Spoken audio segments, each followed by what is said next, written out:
വീണ്ടും വരുന്നവനായ യേശുക്രിസ്തുവിൻ്റെ നാമത്തിൽ ഏവർക്കും സ്നേഹവന്ദനം. ഇന്നത്തെ വായന ഭാഗം 2 കൊരിന്ത്യർ 4 മുതൽ 6 വരെയുള്ള അധ്യായങ്ങളാണ്. ഇന്നത്തെ ചിന്തയ്ക്കായി അപ്പോസ്തലപ്രവൃത്തികൾ 20-ാം അധ്യായം 8-ാം വാക്യം. യൂത്തിക്കോസ് എന്ന യൗവനക്കാരൻ കിളിവാതിൽക്കലിരുന്ന് ഗാഠനിദ്ര പിടിച്ചു.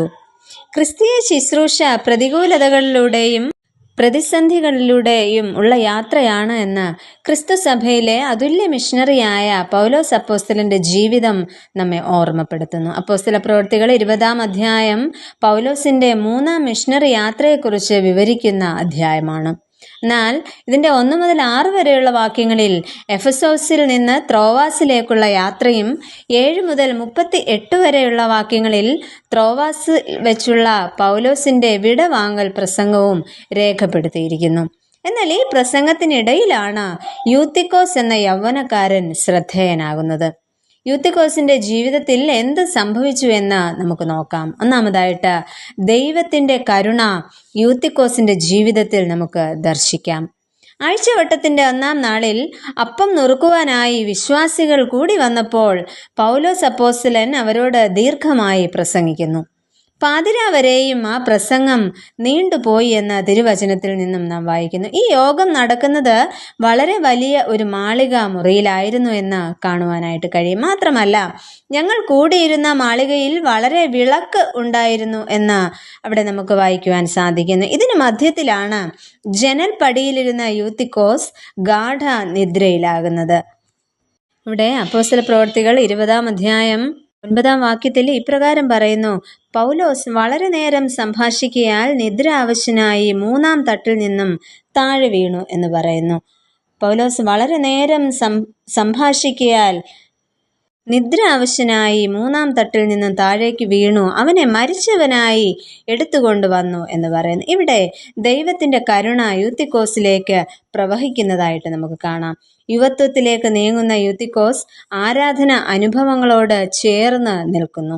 പകലിലെ അധ്വാനത്തിലോ തിരക്കുകളിലോ ഒരുപക്ഷെ പെട്ടുപോയതാകാം.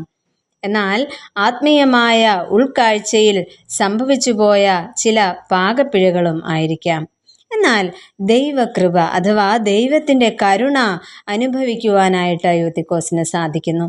ആത്മീയമായ ജീവിതത്തിൽ എൻ്റെയും നിങ്ങളുടെയും സ്ഥാനം എവിടെ എത്തി നിൽക്കുന്നു എന്ന് നമുക്ക് തന്നെ ശോധന ചെയ്യാം. രണ്ടാമതായിട്ട് കൂട്ടായ്മയുടെ ബലം യൂത്തിക്കോസിന്റെ ജീവിതത്തിൽ നമുക്ക് ദർശിക്കാം. അവൻ മരിച്ചുപോയി എന്നാണ് ലൂക്കോസ് രേഖപ്പെടുത്തിയിരിക്കുന്നത്. അവിടെ അവനെ എടുത്തു കൊണ്ടുവരുന്ന ഒരു കൂട്ടം ആൾക്കാർ 3-ാം നില വരെ കൊണ്ടുവരുന്നു. പൗലോസ് ഉടനെ ഇറങ്ങിച്ചെന്ന് അവനെയും കൂടെയുള്ളവരെയും ആശ്വസിപ്പിക്കുന്നു. മാത്രമല്ല, അവിടെ ഒരു അപ്പം നുറുക്കൽ നടക്കുന്നു. അന്നത്തെ ആരാധനയും അപ്പം നുറുക്കലുമെല്ലാം യൂത്തിക്കോസിന് വേണ്ടിയുള്ളതായിരിക്കാം. ആ കൂട്ടായ്മയുടെ ബലത്തിലും ദൈവകൃപയോടെയുള്ള പൗലോസിന്റെ സാമീപ്യം യൂത്തിക്കോസിന് ജീവനും ചൈതന്യവും തിരികെ ലഭിക്കുന്നു. പ്രിയമുള്ളവരെ, നമ്മുടെ ഓരോ ആരാധനകളും നുറുക്കപ്പെടലിൻ്റെതാകണം. അത് എനിക്ക് വേണ്ടി മാത്രമല്ല, എൻ്റെ സഹോദരങ്ങൾക്ക് കൂടെ പ്രയോജനപ്പെടണം. എങ്കിലേ ആ ജീവനും ചൈതന്യവും മറ്റുള്ളവരിൽ ദർശിക്കുവാനായിട്ട് സാധിക്കൂ. അങ്ങനെ അത്യന്തം ആശ്വസിക്കുന്ന അനുഭവത്തിലേക്ക് എത്തുവാൻ ദൈവം നമ്മെ ഓരോരുത്തരെയും സഹായിക്കട്ടെ. പ്രിയ കർത്താവേ, യൂത്തിക്കോസിന്റെ ജീവിതത്തിൽ ദൈവകരുണ അനുഭവിക്കുവാൻ സാധിച്ചതുപോലെ ഞങ്ങളുടെ ജീവിതത്തിലും ദൈവകൃപയും കൂട്ടായ്മയുടെ ബലവും നൽകി ഞങ്ങളെ ശക്തിപ്പെടുത്തണമേ. ആമേൻ.